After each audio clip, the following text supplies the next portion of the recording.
The life of Sarah Johnson was never simple from the start. As a baby, she was discovered crying in a cardboard box at the entrance of an orphanage in the city of Old Town, USA. Being only a few months old, her adoption happened swiftly. Several families showed interest in the infant, and a couple was chosen to care for the newborn. Subscribe to the channel and click on the notification. Help this channel reach 1,000 subscribers. This way YouTube will deliver this content to more people who will benefit. I count on your help. However, what seemed like a rescue in Sarah's life turned into a nightmare for years. The couple had no aptitude for raising children, and adoption was motivated by self-interest. They aimed to receive a government incentive that helped adoptive parents cover the costs of raising an orphan. With her adoptive parents focused solely on the money, Sarah was neglected throughout her childhood. Her room was dark, windowless, and her meals consisted of leftovers. She attended a local kindergarten but had no friends and was often shunned, as she was the only adopted child and always wore shabby clothes and worn-out shoes. Over time, Sarah learned she had to fend for herself if she ever wanted a decent life. She reinforced her studies at home with books from school and prepared her meals using vegetables she grew in a makeshift garden near her house. Despite all these hardships, Sarah was a cheerful and respectful child. She viewed the world as a wonderful place she longed to explore. All she had to do was wait for the right moment. That moment came painfully when she turned 18. The adoption incentive law provided resources until the children reach adulthood. So once the last check arrived, the Johnsons kicked Sarah out. "You're a grown woman now, Sarah. It's time for you to take care of yourself," said her adoptive mother, Linda, on her birthday. "Be grateful we gave you a roof all this time, but now another orphan needs a home," added Tom, opening the door. Thus, Sarah found herself alone in the world at 18. With help from the orphanage staff where she was left years ago, she secured a small apartment in a city-funded complex. It wasn't the safest place, but Sarah had no other option. With humility, she accepted her fate and focused on finding a job. However, the task proved more challenging than the inexperienced young woman had imagined. Sarah visited numerous restaurants, stores, and factories, only to face rejection after rejection. When hope seemed lost, an opportunity arose with Jack Miller, the manager of a small grocery chain store, who saw her knocking door to door. "Yes, I'm seeking work.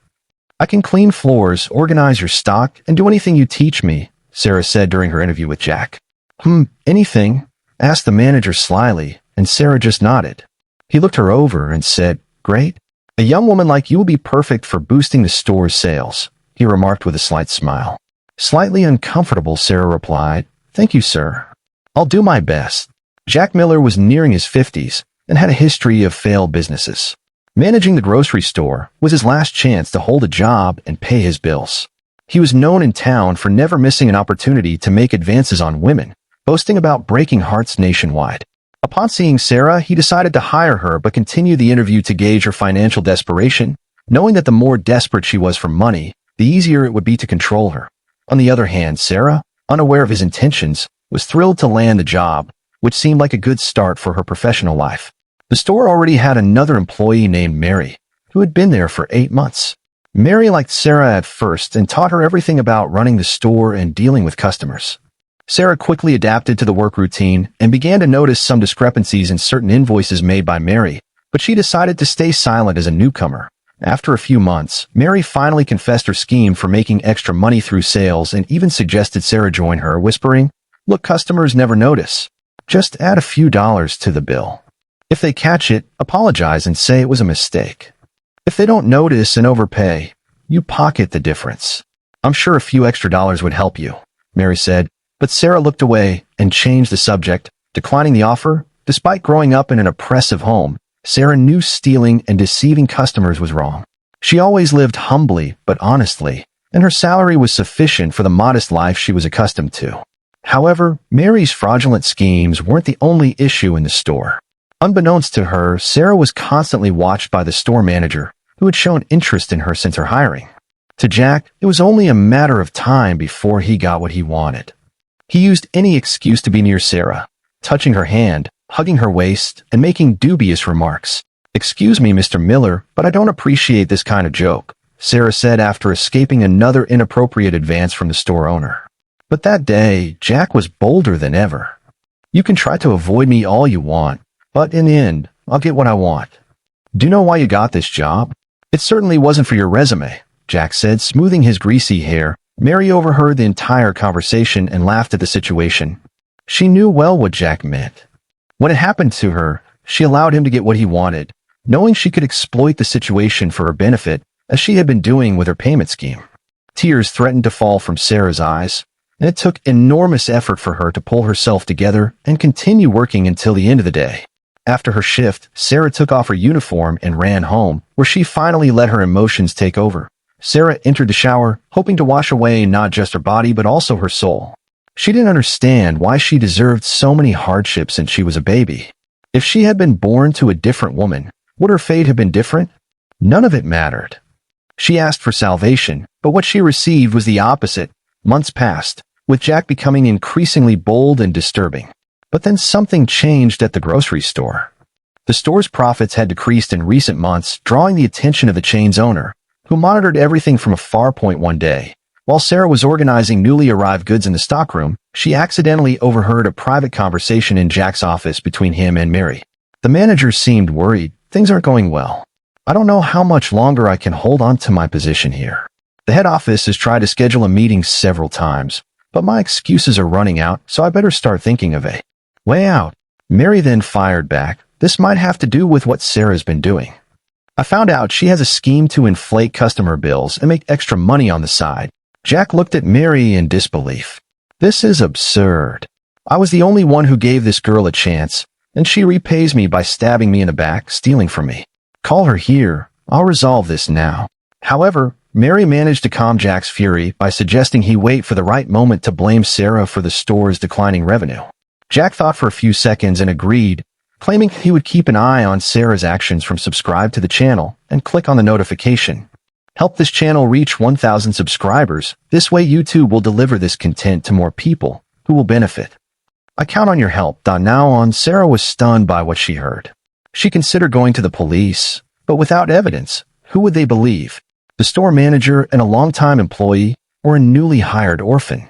Throughout the rest of the day, Sarah struggled to hide her worried expression from Mary, who didn't care about her fate. During lunch, Sarah decided to maintain her routine and somehow find evidence of Jack and Mary's plans. But what Sarah didn't know was that her life was about to change drastically.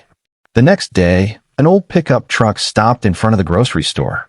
An elderly man got out, wearing a tattered jumpsuit and a worn-out cap. "Good morning, young lady," the polite gentleman said, handing Sarah a shopping list. "Is this J&M? I never know which store I need to go to. Anyway, would you have these products in your store?" After gathering everything the elderly man requested, Sarah went to the register to receive payment. The elderly man searched all his pockets and said, completely embarrassed, "I'm sorry, dear. I think I forgot my wallet at home. I know this is unusual for you, and I really hate to ask, but my son hasn't visited me in 2 years. My wife and I want to welcome him properly, so we're preparing his favorite meal. But we're short on time, and I still have to pick him up at the airport in a few hours. I don't want you to think this is a scam. If I left you a document as collateral, would you let me return later to pay my debt?" He can come back with me and explain the situation. It was clear the elderly man was uncomfortable and embarrassed as he made this request to Sarah. Before Sarah could respond, Mary, standing next to her, said, "It's amazing how you poor folks come up with 1,000 excuses not to pay for anything. Nothing here is free, you know. So if you don't have money, you can't take anything. We're not a charity. Now leave before I call the police."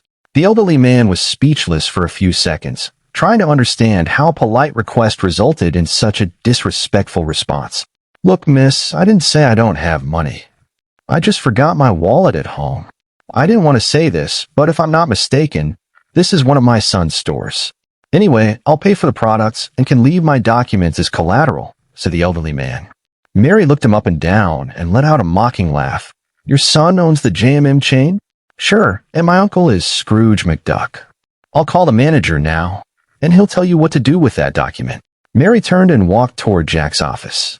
Seeing the sadness on the elderly man's face, Sarah handed him the shopping bag and said, "Here you go. You can take it. A family lunch must be something valuable. You can return later to pay the bill. Thank you so much, my dear. You don't know how happy this makes me. All I want is to welcome my son in the best way possible." "God bless you," said the elderly man, smiling. As soon as the elderly man left the store, Mary returned with Jack. When questioned by him, Sarah replied that she let the man leave with the groceries but assured him not to worry. If he didn't show up by the end of the day, Jack could deduct the purchase amount from her salary. At that moment, Jack exploded in anger, shouting, "Now I understand why this place is going bankrupt. I have an employee who gives away food to every beggar that shows up here. Now listen carefully, Missy. If that old man doesn't come back by the end of the day, you have two options. Come to my house tonight, or you'll be out on the street with nothing."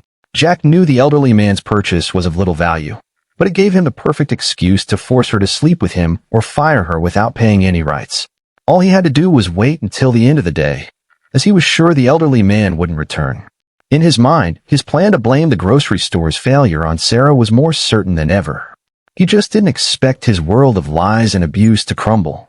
Hours later, when Sarah had lost hope, a BMW parked in front of the grocery store, and an elegant man stepped out, wearing designer clothes and sunglasses.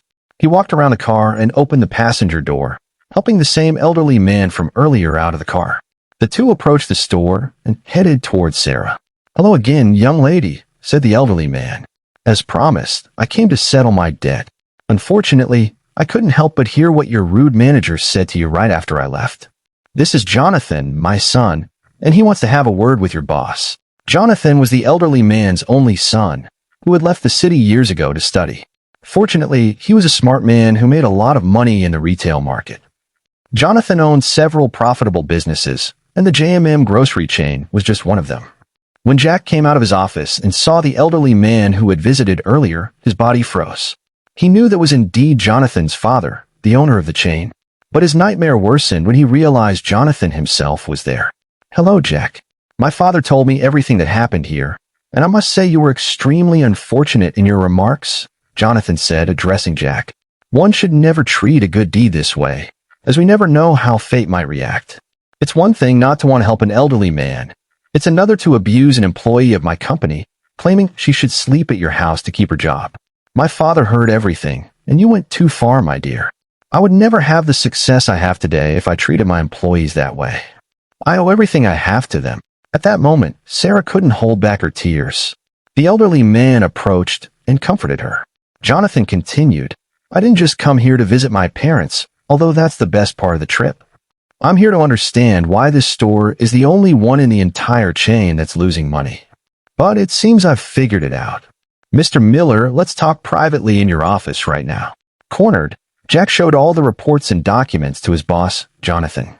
Analyzing the papers, Jonathan confirmed what he had suspected.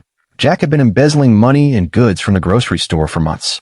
Jonathan also spent hours talking to Sarah, who told him everything she heard during the previous day's conversation, as well as all the abuse she had suffered from that vile man. Given everything, there was no choice but to fire and call the police to have Jack charged. Mary was fired, and Jack was sentenced to 3 years in prison for tax fraud and theft. Additionally, several women sued him for harassment, which was still in court and could land him up to 15 years in prison. Sarah was hired as the new manager of the store, and a strong friendship developed between her and the elderly man, who did everything to try to match her with his son. Sarah always says it's not the time to think about it, but she couldn't help but notice Jonathan's affectionate smiles and his increasingly frequent visits to the store. If you enjoyed the story, please leave a like, and this other video appearing on the screen now will likely move you as well. Enjoy the session and see you in the next video.